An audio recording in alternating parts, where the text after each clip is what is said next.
Bonjour, bienvenue sur Cyber Anonymat, votre complet incontournable pour maîtriser le monde du numérique, de la théorie jusqu'à la pratique et du débutant jusqu'à l'expert en cybersécurité, réseau télécommunications et intelligence artificielle.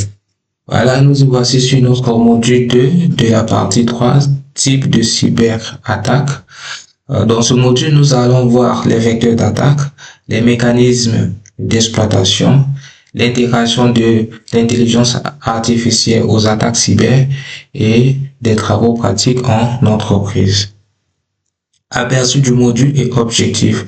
Donc, dans cet aperçu, nous allons comprendre les tactiques offensives ciblant l'infrastructure technique et le facteur humain pour déployer des réponses de sécurité adaptées. Donc, on va voir attaque DOS, ça veut dire attaque par déni de service, et attaque par déni de service distribué en entreprise. Submersion et paralysie de service. On va voir d'abord l'attaque par déni de service. L'attaque par déni de service consiste à attaquer depuis une source unique. Exemple, la XML bomb ou un payload XML minime se réplique en mémoire jusqu'à la saturation de CPU ou de la RAM serveur. D'accord. Maintenant, ici, c'est quoi la XML bomb? La XML bomb en français appelée bombe XML est une attaque informatique qui consiste à envoyer un fichier XML spécialement conçu pour consommer énormément de mémoire et de ressources processeurs jusqu'à ralentir ou faire planter une application ou un serveur. Donc ici, le but de XML bomb, c'est quoi? Le but ici, c'est de provoquer un déni de service. Donc vous pouvez le voir ici, c'est bien fait. Voilà, avec XML bomb, c'est une bombe XML pour créer l'arrêt d'un service ou bien d'un serveur. Mais ici, on utilise également dans la bombe XML, on utilise un payload. C'est quoi un payload? Un payload ici, en français appelé charge utile, est la partie d'un programme ou d'une attaque qui exécute l'action souhaitée. Donc l'action souhaitée ici, c'est quoi? C'est de causer un déni de service. Voilà. Ok. Et maintenant, après, on a déni de service distribué, comme vous pouvez également le constater sur l'image. C'est quoi? C'est une attaque orchestrée via un réseau d'équipements compromis.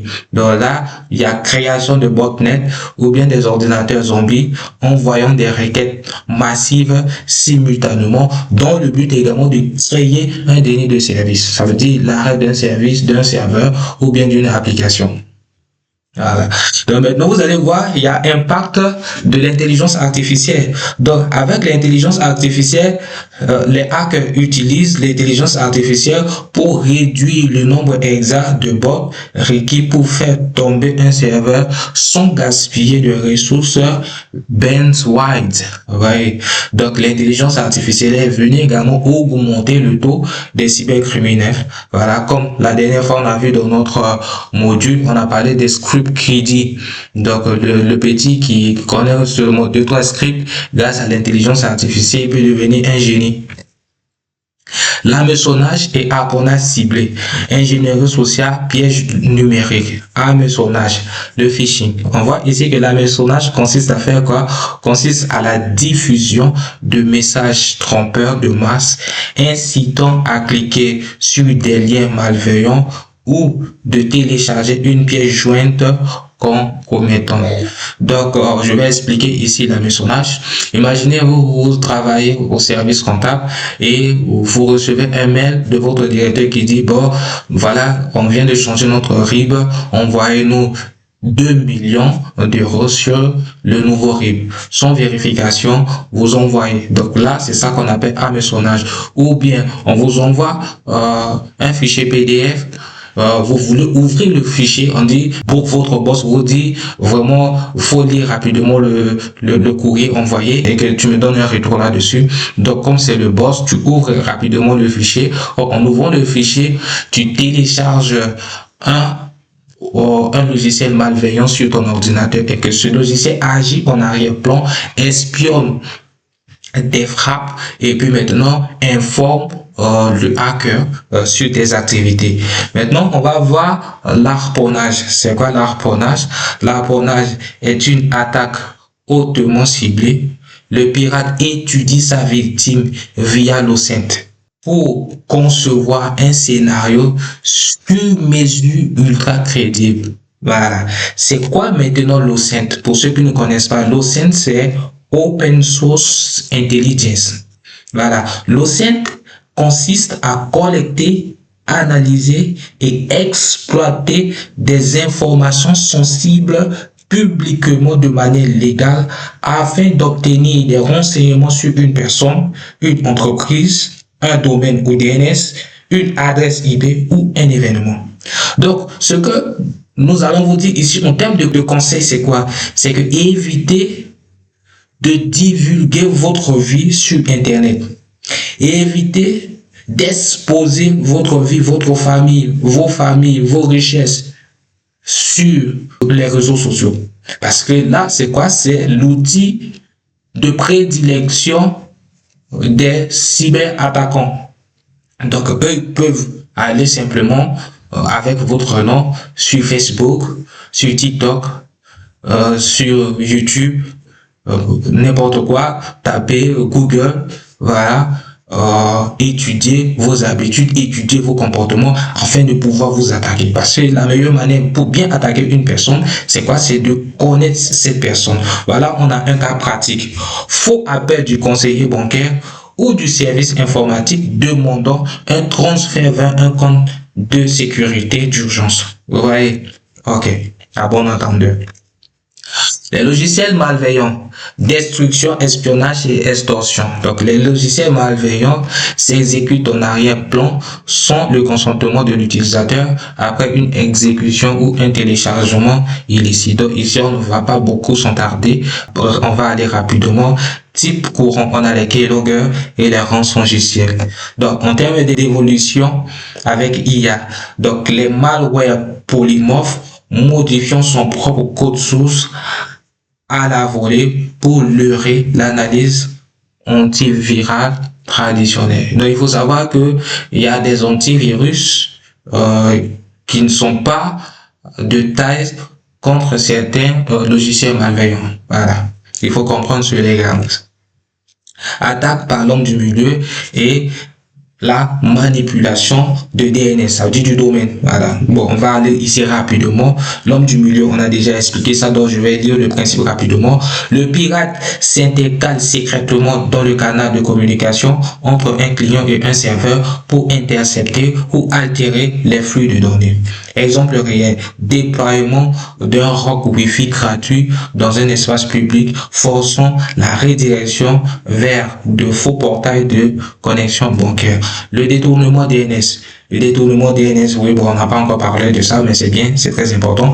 Le détournement DNS ici, c'est quoi? C'est la falsification des tables de résolution, nom de domaine, adresse IP pour rediriger silencieusement l'utilisateur vers un site piégé. Je m'explique. J'explique cette partie. Imaginez-vous, vous avez l'habitude de vous connecter sur Facebook chaque 22 heures et que grâce à l'OSINT, votre attaquant, il connaît vos habitudes. Qu'est-ce qu'il fait? Il fait un détournement de DNS. Ça veut dire, il change le DNS de Facebook.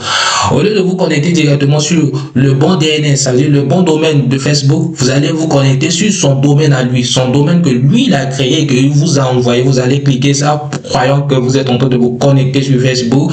Allez, vous allez taper votre mot de passe, vous allez taper votre Gmail et puis hop, tout ça, ça se trouve maintenant dans l'ordinateur de votre hacker. Voilà, vous voyez. Donc il faut faire très attention à ce niveau. Ok, l'injection par SQL, voilà, très bien. Ok, je sais qu'on a déjà une fois parlé de l'injection par SQL. Ici, c'est l'exploitation des bases de données. Il faut savoir que pour se connecter à une base de données, on doit taper ses identifiants. L'injection par SQL consiste à insérer du code malveillant dans des champs de saisie d'une application web afin de forcer l'exécution de requêtes arbitraires. Je vous explique quelque chose. Il y a des serveurs qui sont trop barbares. Je ne sais pas si vous le savez. Il y a des serveurs trop bavards. Lorsque tu tapes des codes ou bien tu tapes des données et que ces données ne sont pas correctes, le serveur te dit que voilà, ce que tu fais, c'est pas ça et tu devais faire ça. Voilà, vous voyez. C'est ça l'injection par code, par l'injection SQL. Donc, il va injecter un script SQL et que le serveur va répondre. Voilà, on a dit, elle permet de contourner les authentifications, lire la totalité des tables, voire supprimer la table de données intégrale. Étude de cas, TokTok en 2015, 2 adolescents exploitent une vulnérabilité SQLi basique pour dérober des données personnelles et financières de plus de 150 000 clients. Voilà. Donc là, comme je le disais, c'est la base de la pratique lorsque nous serons au niveau intermédiaire. Vous allez voir qu'au niveau intermédiaire, vous allez vous familiariser déjà avec toutes ces différentes expressions et que vous allez voir que les choses seront faciles à mémoriser et à comprendre. Donc l'intelligence artificielle dans le rôle de l'attaquant, parce que nous sommes sur la cybersécurité offensive, ça veut dire l'attaque. Voilà, on a l'automatisation. Voici ce que l'intelligence artificielle peut faire. L'automatisation, généralisation instantanée de campagnes de phishing hyper personnalisées et envoi automatique à grande échelle. Donc, grâce à l'intelligence artificielle, l'attaque par délit de service même est devenue facile. Et l'hameçonnage également est devenu très facile parce que l'intelligence artificielle va générer tous ces scripts, va générer tous ces programmes aussi facilement. Donc le hacker, qu'est-ce que lui il a fait? Il n'a que donné commande et que c'est fini. Évasion avancée. L'algorithme de machine learning modifiant la signature des malwares pour contourner EDR et antivirus. Donc, vous voyez, on a ciblage intelligent, scanner automatique analysant les vulnérabilités réseau des entreprises pour sélectionner la cible la plus fragile. Donc, vous voyez, donc ici, l'attaque également le plus souvent, donc il faut savoir qu'il y a plusieurs types d'attaques. Premièrement, soit le hacker, il prend son temps, il vous étudie et il vous attaque. Deuxièmement, il fait un ciblage bon et qui n'a pas une bonne protection. On a bien dit qu'en informatique ou bien en cybersécurité, il n'y a pas une sécurité à 100%, mais il faut quand même être protégé. Voilà. Donc, son système informatique est plus fragile. Donc, la personne qui a le système informatique le plus fragile, c'est cette personne qui sera hackée en premier plan. Voilà, vous voyez, on a le deepfake. Le deepfake, on va parler un peu de deepfake. C'est quoi le deepfake? Ok, deepfake, synthèse vocale et vidéo bluffante pour usurper l'identité de dirigeants lors d'arnaques au président. Le deepfake, c'est quoi? Le deepfake, ça consiste à faire la synthèse vocale d'une personne. Je prends un exemple. On peut envoyer la voix d'une personne. Voilà, on dit que voilà, telle personne est dans telle situation, veuillez effectuer une transaction rapide. Avec la voix même de la personne, tu penses que c'est la personne, mais c'est pas la personne. Soit tu vois la personne même en image, en vidéo, en train de parler, or c'est pas la personne, c'est l'intelligence artificielle qui est derrière tout ça, qui crée ce qu'on appelle deepfake. Voilà, c'est ça ce qu'on appelle deepfake. Donc, en termes de carte de cybersécurité, en temps réel, voilà, vous pouvez aller sur Kaspersky Cybermap, voilà, pour avoir une vision globale 3D, oui, des cyberattaques en temps réel. On a Fortinet ThreatMap. Vous pouvez aller également sur Fortinet ThreatMap pour voir également la géographie d'attaque par vecteur. Vous pouvez aller également sur Big Defender Map pour visualiser clairement et voir les attaques actives. Voilà, nous y voici sur notre lab pratique attaque multivecteur, scénario de gestion des sondages en temps réel pour l'entreprise Cybercore. Ok. la pratique énoncée du scénario. Contexte de l'incendie. Mardi à 9h15, le serveur web de paiement de Cybercorp subit des ralentissements extrêmes. Au même moment, la base de données affiche une charge CPU à 100%. Les alertes SOC signalent des requêtes anormales vers le port 80-443 et une baisse de bande passante réseau. Voilà. C'est quoi d'abord une alerte SOC? Une alerte SOC est une notification générée lorsqu'un événement suspect ou potentiellement malveillant est détecté sur un système informatique. Et maintenant, on va définir l'acronyme SOC. L'acronyme SOC signifie Security Operation Center. En français, Centre des opérations de sécurité. Voici la mission. Tâche 1. Analyser les logs pour identifier le type précis de chaque attaque en cours. On a déjà défini ce que c'est que les logs. On a dit les logs sont quoi? Ce sont des événements, des journaux de connexion. Voilà. Tâche 2. Déterminer si l'attaque DOS s'accompagne d'une tentative d'exfiltration SQLI. Tâche 3. Rédiger le plan d'urgence de confinement et de rémédiation étape par étape. Voilà. Voici notre corrigé détection et diagnostic. Analyse log numéro 1. Déni de service XML bombe. Le serveur web reçoit des paylogs XML version 1.0 contenant des entités imbriquées récursives. Diagnostic, attaque par déni de service applicative par épuisement mémoire. Analyse log 2, injection SQL, détection dans les logs web de la chaîne Union Select, username, password from user. Diagnostic, attaque SQLI parallèle visant l'exfiltration de la table utilisateur. Voilà, ça se voit. On a select username, password from user. OK. Analyse log 3. On a quoi? On a déni de service distribué par botnet, c'est-à-dire par les machines zombies. Traite de plus de 15 000 IP uniques appelant la page d'accueil simultanément. Diagnostic, attaque par déni de service volumétrique synchrone pour faire un avant à la SQLI. Corriger la plan de réponse en 4 étapes. Première étape, qu'est-ce qu'on va faire? Activation du pare-feu applicatif pour bloquer les requêtes XML suspectes et limitation de débit sur les adresses IP entrantes. Deuxième étape, mitigation SQL. Mise en place immédiate de requêtes préparées et désactivation temporaire de la page vulnérable. Étape 3. Mitigation déni de service distribué. Basculement des flux de trafic vers un service de nettoyage de déni de service cloud.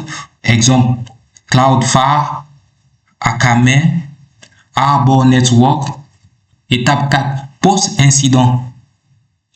Rotation complète des clés et mots de passe, audit de code applicatif et mise à jour des signatures EDR et WAF. Voilà, c'est ici que prend fin notre module d'aujourd'hui. N'hésitez pas à nous faire parvenir vos différentes questions.